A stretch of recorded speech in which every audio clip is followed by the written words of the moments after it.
podcast kami. Kali ini kami akan membahas tentang politik etis yang terjadi di Indonesia pada tahun 1901. Teman-teman pasti ingin tahu apa itu politik etis. Mari kita langsung saja ke narasumber kita pada kali ini untuk membagikan informasi tentang politik etis. Selamat pagi, Frater. Selamat pagi, Elsa. Apa kabar, Frater? Puji Tuhan, luar biasa. Nah, teman-teman, di sini ada Frater Yohanes De Britonanto yang biasa disapa Fraterio. Dia di sini sebagai narasumber untuk berbagi informasi tentang politik etis. Selanjutnya langsung saja ke pertanyaan nomor 1. Frater, kalau menurut Frater sendiri, politik etis itu apa? Politik etis itu politik balas budi atau bisa disebut dengan politik balas budi ya. Itu suatu pemikiran bagaimana orang Belanda merasa berhutang budi terhadap orang Indonesia. Karena apa?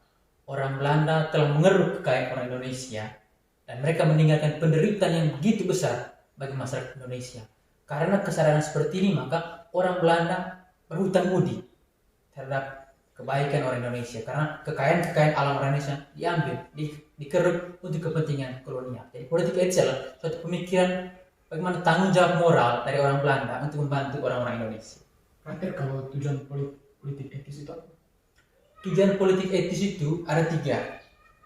Yang pertama tujuan edukasi, yang kedua tujuan migrasi, ya, dan yang ketiga tujuan irigasi. Yang pertama dulu tujuan edukasi.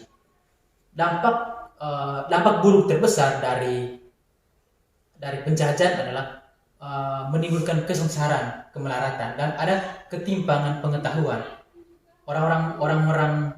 Orang Belanda yang memiliki tingkat pengetahuan yang tinggi dan orang-orang pribumi buta huruf. Nah, politik etis dalam bidang edukasi, pendidikan itu mereka memberikan pendidikan kepada orang-orang Indonesia, menyekolahkan dan membangun sekolah untuk orang-orang Indonesia sehingga orang-orang Indonesia, orang-orang pribumi bisa mengakses pengetahuan. Ada satu dokter yang terkenal, Dokter Suwido, ya, yang pada akhirnya membentuk Budi Utomo. Jadi dalam bidang pendidikan ini politik etis membantu orang-orang Indonesia sehingga bisa menulis, ya, sehingga bisa berbicara. Ada dari dokter dan insinyur, itu dalam bidang pendidikan. Yang kedua, dalam bidang irigasi, orang-orang Belanda membangun pengairan, membangun jalan kereta api, membangun jalan infrastruktur jalan, rumah sakit untuk kepentingan orang Indonesia. Politik terima kasih tadi. Dan yang berikut tujuan yang ketiga migrasi, karena di Indonesia di Jawa pada waktu itu ada kepadatan penduduk yang tinggi, khususnya di Jawa dan Madura.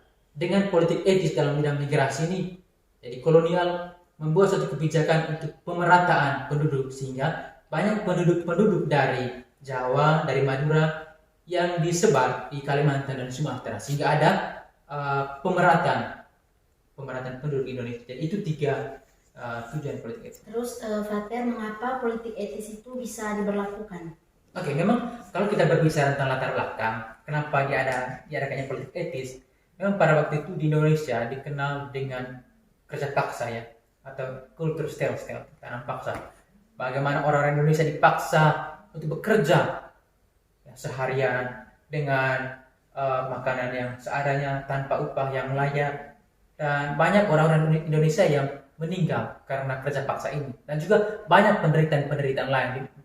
Orang-orang Indonesia bekerja di kebun mereka dan hasilnya diberikan kepada orang Belanda, dan ini memberikan dampak yang buruk bagi orang Indonesia. Karena kesalahan-kesalahan seperti ini, banyak tokoh-tokoh liberal sosialis di Belanda seperti Van de Venter, seperti Multatuli, mereka memberikan kritik terhadap pemerintah Belanda supaya mengurangi kerja paksa ini dan memberikan suatu politik kebijakan yang membantu sebagai terima kasih kepada masyarakat Indonesia.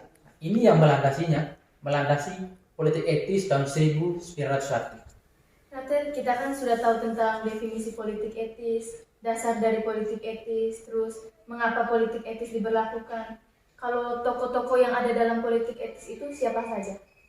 Memang ada beberapa tokoh-tokoh penting dalam politik etis ini. Yang pertama tadi ada namanya Van de Venter.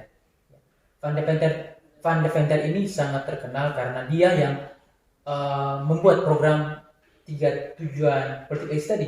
Ada edukasi, ada migrasi, dan juga ada irigasi. Jadi ketika kita berbicara tentang politik etis, ya Van de Ven adalah tokoh terbesar dan berpengaruh dalam politik etis ini. Itu yang pertama. Yang kedua, ada juga Multatuli. Dia pernah membuat Dobes Dekker, dia punya nama penanya Multatuli, pernah membuat buku namanya Max Havelaar. Dia membuat buku menulis tentang penderitaan orang-orang Indonesia. Dan buku itu menjadi cikal bakal juga politik etis. Ada juga beberapa tokoh-tokoh lain seperti Snow Vergronje yang berjasa dalam bidang pendidikan dalam politik etis ini, dan juga K.E. Holle, tokoh-tokoh Belanda yang menginisiasi tentang pertanian modern di Sunda. Itu beberapa tokoh-tokoh penting yang memprakarsai politik etis Indonesia pada tahun 1901. Oh begitu terakhir, terima kasih atas informasi yang disampaikan kepada kami semua tentang politik etis tahun 1901. Nah, itu tadi percakapan kita bersama Pak Trio. Semoga informasi yang disampaikan dapat bermanfaat. Sekian dan terima kasih. Terima kasih teman-teman.